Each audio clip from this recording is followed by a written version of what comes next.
Alors, pour en discuter, je reçois la ministre de l'Industrie, Mélanie Joly. Madame la ministre, bonsoir et merci d'être avec nous. Bonsoir Marc-André, plaisir d'être avec vous. Alors, j'aimerais commencer avec l'industrie de l'acier. Algoma Steel a reçu un prêt gouvernemental de 500 millions de dollars en septembre pour mitiger l'impact des tarifs américains. Puis, la semaine dernière, l'entreprise annonce son intention de licencier 1000 employés en mars prochain. Saviez-vous, au moment où vous avez accordé le prêt, que ces postes étaient déjà menacés? Bien, premièrement, c'est un prêt de 400 millions qui a été donné par le gouvernement fédéral, 100 millions par le gouvernement provincial. Et nous avons appris les mises à pied 24 heures avant la décision de l'entreprise. Alors, c'est pourquoi, rapidement, je me suis rendue à Sault-Sainte-Marie vendredi dernier pour rencontrer le syndicat, pour rencontrer la compagnie, pour rencontrer essentiellement la communauté.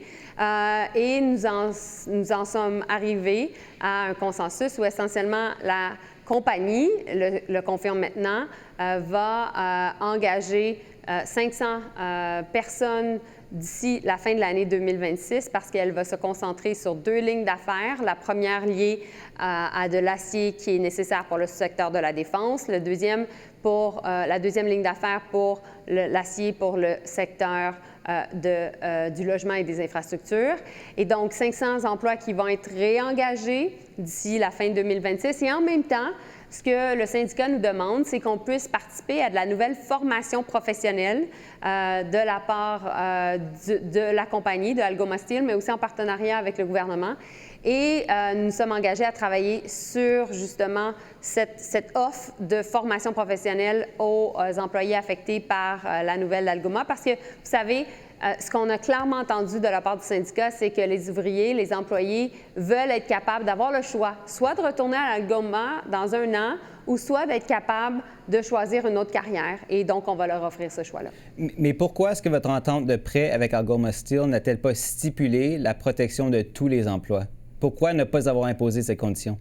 Bien, vous savez, quand Algoma Steel nous a approchés, Algoma, qui avait déjà beaucoup de difficultés financières, soit dit en passant, avant l'imposition de tarifs de 50 Algoma est arrivé et nous a dit essentiellement, on va fermer. Et donc, nous, on a dit non, vous ne pouvez pas fermer. Non seulement vous ne pouvez pas fermer, mais c'est important pour les employés, mais c'est aussi important pour la sécurité nationale du Canada. Vous savez, Algoma, c'est la seule usine, c'est la seule aciérie au Canada qui est de propriété canadienne. Et si jamais le Canada se retrouvait dans un conflit, le Canada doit être capable de produire de l'acier pour se défendre, pour le secteur de la défense. Et si on se retrouvait à être complètement dépendant des États-Unis au niveau de notre acier, en fait, ça serait une très grande vulnérabilité au niveau de notre sécurité nationale. Ouais, et donc, c'est pourquoi, je vais juste terminer, s'il vous plaît, c'est pourquoi nous avons pris cette décision-là, sachant que nous étions face à un choix très, très difficile. Et donc, c'est pour ça aussi que j'ai voulu me rendre rapidement rencontrer les employés parce qu'il y a une crise de confiance présentement à Sault-Sainte-Marie par rapport à Algoma. Il y a de très mauvaises relations de travail. Le syndicat ne s'entend pas bien du tout, je dois dire, avec la compagnie. Alors, mon objectif, c'était d'arriver et de pouvoir amener les parties à la table pour arriver à une solution qui est consensuelle, qui n'est pas parfaite, mais qui est la meilleure solution dans les circonstances. Alors, est-ce que votre gouvernement a tiré des leçons de cet épisode? Est-ce que vous allez vous engager à ce que tout soutien futur à des industries frappées par les tarifs, ça va comprendre des protections plus fortes pour tous les travailleurs? Bien, vous savez, je pense qu'on doit comprendre à quel point on est dans une guerre tarifaire et pourquoi on travaille très, très fort, non seulement, oui, pour protéger les emplois, mais fondamentalement, le modèle d'Algoma est le modèle qui était celui de tout le secteur de l'acier canadien, où on produisait de l'acier qu'on envoyait par la suite aux États-Unis avec une devise, à cause de notre devise, dans le fond, essentiellement moins chère aux États-Unis pour le secteur automobile. Et là, ce modèle d'affaires-là ne fonctionne plus. Et c'est le modèle qui est en place depuis environ 40 ans et qui était au cœur de pourquoi l'ALENA, en fait, l'entente de libre-échange fonctionnait. Et donc, pour une compagnie et ses employés, de s'adapter et pivoter, c'est extrêmement difficile. Et donc, c'est pour ça que nous, on est là. On essaie de faire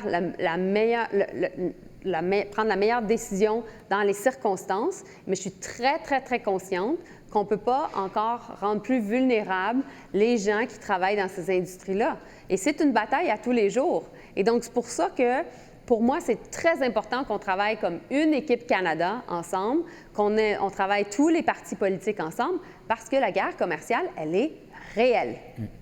Passons alors à Stellantis. En 2022, votre gouvernement a promis jusqu'à 529 millions de dollars à l'entreprise pour moderniser ses usines, son centre de recherche à Brampton, en Windsor. En octobre, Stellantis a annoncé qu'elle transférerait sa production de l'usine de Brampton vers l'Illinois. La semaine dernière, vous avez indiqué que le Canada avait envoyé un avis de défaut à Stellantis. Où en est-on avec ce dossier et est-ce qu'on doit vraiment s'attendre à la réouverture de l'usine? Bien, premièrement, c'est complètement inacceptable ce que Stellantis a fait. Ce que Stellantis a fait, c'est essentiellement de briser le contrat qu'elle avait avec le gouvernement du Canada et qui est essentiellement, on va en effet vous soutenir pour l'usine de Brampton, pour l'usine aussi qu'on appelle de Nexstar, donc l'usine de batterie à Windsor, mais en échange, vous allez maintenir vos emplois et particulièrement les opérations à l'usine de Brampton. Et donc, puisqu'ils ont brisé leur contrat, bien nous, c'est pas compliqué, on les poursuit. Et donc, mon objectif, c'est de continuer de mettre la pression. Et pour monsieur, madame qui nous écoute présentement, pourquoi on fait ça? C'est que moi, je ne veux pas faire en sorte d'ouvrir la porte à ce que toutes nos compagnies manufacturières dans le secteur de l'automobile décident de quitter le Canada et aller vers les États-Unis. Et donc, c'est pour ça, Stellantis, pour nous, c'est un exemple très, très, très, très concret et c'est pour ça qu'on met de la pression maximale contre la compagnie. Entre-temps, j'ai eu ce matin des rencontres avec tous les dirigeants du secteur automobile canadien, incluant Stellantis, mais GM, Ford, Toyota, Honda étaient tous à la table pour justement arriver à travailler sur un plan de match ensemble pour sauver, protéger les emplois dans le domaine de l'automobile. En même temps, Stellantis, c'est quand même une entreprise suffisamment grande pour qu'elle puisse absorber une pénalité légale quand même assez importante. Est-ce que vous acceptez qu'il est bien possible que vous ne gagnez pas ce combat? Bien, vous savez, si on avait une attitude comme ça, je ne sais pas comment on serait capable de non seulement protéger les emplois, mais en plus d'attirer des talents et des investissements au Canada. Absolument pas. Nous, quand on se bat, c'est pour gagner. Vous êtes drôles, vous. Passons maintenant au F-35. Oui. Vous avez dit le mois dernier que les bénéfices industriels ne sont pas suffisants, qu'il faut plus de création d'emplois avec le contrat de F-35. En fait, il semble être l'avion de chasse privilégié de l'armée. Alors, qu'est-ce que vous souhaitez encore entendre de Lockheed Martin avant que votre gouvernement ne signe un nouveau contrat? Bien, premièrement, l'étude se fait toujours des bénéfices industriels qui peuvent être offerts par Lockheed Martin. J'aurai l'occasion de les rencontrer dans les prochaines semaines parce que je pense en effet qu'ils n'ont pas fait assez et puis je pense qu'on peut obtenir plus. Premier point. Et entre-temps, bien, il y a aussi une offre non sollicitée qui a été présentée par la compagnie Saab, qui est à l'étude sur la table et pour lesquelles nous demandons plus de questions quant aux bénéfices industriels. Et donc, moi, mon boulot, c'est d'être capable de voir comment on est capable de créer davantage d'emplois dans un contexte où on est en guerre tarifaire et il faut être absolument là pour notre industrie manufacturière un peu partout à travers le pays. Il nous reste seulement à peu près une minute. Alors, très rapidement, en ce qui concerne justement cette offre de Saab, apparemment, il pourrait ouvrir un centre de production. La société dit que ça pourrait créer environ 10 000 emplois au pays. À l'échelle mondiale, Saab n'a actuellement qu'à peu près 26 000 employés. Est-ce que c'est vraiment réaliste de croire que le Canada pourrait avoir 10 000 emplois créés?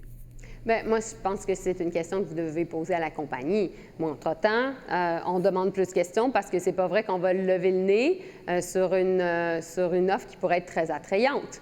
Et vous savez, on va investir massivement en défense. 81 milliards de dollars au cours des 5 prochaines années. C'est donc 16,5 milliards par année. Ça, c'est presque 3 fois le programme national de garderie au Canada. Donc, les Canadiens s'attendent à ce qu'avec ces sommes, on puisse créer aussi des emplois.